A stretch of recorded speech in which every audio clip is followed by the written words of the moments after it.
Il problema dell'erosione della costa, per il quale mi sono interessata direttamente a Bruxelles, attivando direttamente gli uffici di ricerca del Parlamento,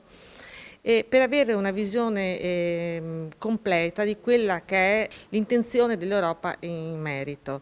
Fatto un quadro quindi relativo alla protezione della costa all'interno dell'Unione Europea, ho verificato poi che cosa effettivamente stesse facendo l'Italia, e dopodiché ho scoperto effettivamente che l'Unione Europea con una direttiva aveva imposto a ciascuno Stato membro di consegnare un piano nazionale di strategia marittima entro il 31 marzo 2021. L'Italia non ha ancora provveduto, quindi ho parlato con il Ministro delle Infrastrutture, il quale dopo un'attenta ricerca mi ha inviato il quadro dettagliato dei movimenti con i quali intendono procedere e ha garantito che entro il 30 dicembre del 2022 provvederanno a inviare tutto il piano nazionale.